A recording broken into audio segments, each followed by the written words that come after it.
Hi എല്ലാവർക്കും നമസ്കാരം കേട്ടോ. നമ്മളിപ്പോൾ ഇന്ന് നിൽക്കുന്നത് നമ്മുടെ റിയാഡ് സ്കൂളിൻ്റെ ഭാഗത്ത്, റിയാഡ് സ്കൂളിൻ്റെ പടിഞ്ഞാറ് ഭാഗത്തുള്ള വീട്ടിലാണ് വന്നിരിക്കുന്നത്. അപ്പോൾ ഞാനിവിടെ വരാനുണ്ടായ ഒരു കാരണം എന്ന് പറയുന്നിട്ടുണ്ടെങ്കിൽ നമ്മുടെ ഇന്ത്യയിലെ തന്നെ വിൻറ്റേജ് വണ്ടികളിൽ ആകെ ഒരു പീസുള്ള ബുള്ളറ്റ് ഉള്ളത് നമ്മുടെ ഈ വീട്ടിലുള്ള ഇസാക്കിൻ്റെയിലാണ് ഈ വണ്ടി ഉള്ളത്. അപ്പോൾ നമ്മൾ അറിഞ്ഞിട്ടുള്ളത് ഇസാക്കിൻ്റെയിലാണ് ആ ഒരു വണ്ടി ഉള്ളതെന്ന് നമുക്ക് നേരത്തെ അറിയാറുണ്ട് ആ വണ്ടിനെ കുറിച്ച്. പക്ഷേ ആ ഒരു വണ്ടി ഇന്ത്യയിൽ തന്നെ ആകെ ഒരു പീസുള്ളൂ ഒന്ന് അറിയുന്നത് ഈ അടുത്താണ് അറിയുന്നത്. അപ്പോൾ മുതൽ തോന്നിയിട്ടുള്ളതാണ് ആ വണ്ടി ഒന്ന് കാണണമെന്നുള്ളത്. അപ്പോൾ ഇവിടെ വന്നപ്പോൾ അദ്ദേഹമില്ല. ആ വണ്ടിയാണ് ഇരിക്കുന്നത്. 1956 മോഡലാണ് ഈ ഒരു വണ്ടി. അപ്പോൾ ഇംഗ്ലണ്ടിൻ്റെ ഇംഗ്ലണ്ടായിട്ടുള്ള ആകെ ഒരു പീസായിട്ടുള്ള വണ്ടിയാണിത്. അപ്പോൾ ഇതിൻ്റെ വീഡിയോ നമുക്ക് നെക്സ്റ്റ് വീക്കിലിടാം. അപ്പോൾ നമുക്കതിനെ വണ്ടിനൊക്കെ ഒന്ന് ക്ലിയർ ചെയ്യാനുണ്ടെന്നാണ് അദ്ദേഹം വിളിച്ചപ്പോൾ പറഞ്ഞത്.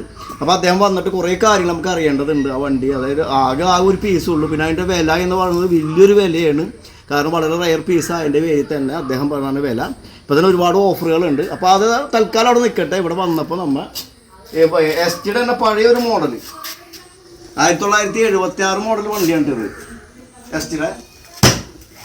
അപ്പോൾ ഇവനെ നമുക്കൊന്ന് സ്റ്റാർട്ട് ചെയ്ത് നോക്കാം.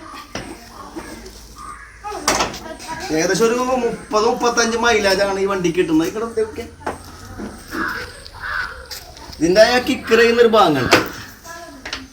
അപ്പോൾ കിക്ക് ചെയ്യുന്നതും ഈ ഒരു ഭാഗത്തുണ്ട്. അപ്പോൾ അതൊക്കെ ഒന്ന് അടിക്കാൻ തള്ളിയിട്ട് എടുക്കുക. അതിനുശേഷം നമ്മൾ ജസ്റ്റ് നമ്മൾ പമ്പ് ചെയ്യാം. ഓക്കെ,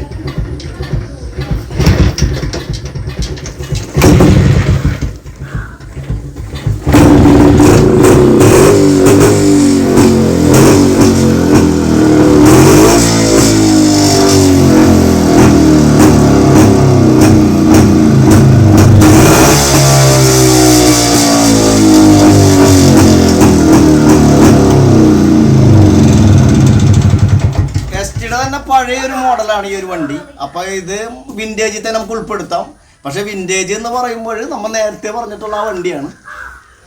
എന്നാലും കുഴപ്പമില്ല. ഇപ്പോഴത്തെ പിള്ളേർക്കൊക്കെ അറിയാത്ത ഒരു വണ്ടിയാണിത്. അറിയാം, പക്ഷെ അവർ ഓടിച്ചിട്ടുണ്ടാവില്ല ഈ വണ്ടി. ആ കിക്കർ ചെയ്യുന്നോട് തന്നെയാണ് അതിൻ്റെ ഗിയർ സിസ്റ്റം ഇരിക്കുന്നത്. ഏകദേശം ഒരു 30-35 മൈലേജോളം നമുക്കിത് കിട്ടും.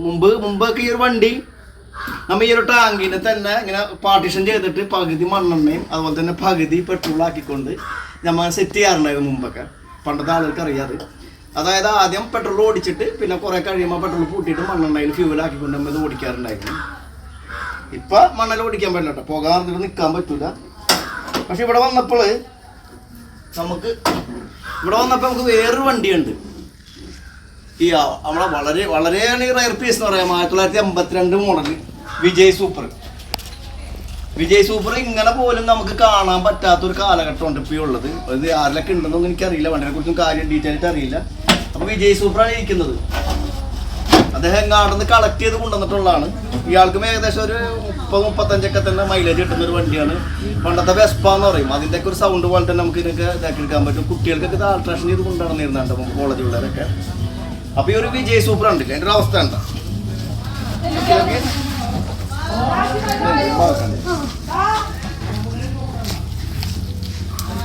അപ്പോൾ ഇതിൻ്റെയാണ് വിജയ് സൂപ്പർ എന്ന് പറഞ്ഞത്. വിജയ് സൂപ്പർ, പിന്നെ ലാംബട്ര, ലാംബി, പിന്നെ അങ്ങനെ ചേതക്ക് എന്നൊക്കെ പറഞ്ഞ കാറ്റഗറിയിലെ വിജയ് സൂപ്പറാണ്. ഇപ്പം യമഹ എന്നൊക്കെ പറഞ്ഞ പോലെ അന്ന് കാലഘട്ടങ്ങളിൽ 82 കാലഘട്ടങ്ങളിലൊക്കെ ഇപ്പം പുലിയാർന്നിട്ട് അടിപൊളി സംഭവമാണ്. പക്ഷെ ഇപ്പം നമുക്കിത് കാണാനും പോയിട്ട് ഒന്നും കിട്ടാത്തൊരു സാധനമുള്ളത്. അപ്പോൾ ഇത് ആളെങ്ങാണ്ടെന്ന് പൊക്കിക്കൊണ്ടുവന്നിട്ടുള്ളതാണ്. ഇന്നും ഇതിൻ്റെ RC ഓണർ ജീവിച്ചിരിക്കുന്നുണ്ട്. അപ്പോൾ അദ്ദേഹത്തിൻ്റെ പേപ്പർ ഭാഗങ്ങളൊക്കെ ക്ലിയർ ആക്കി വെച്ചിരിക്കുകയാണ്.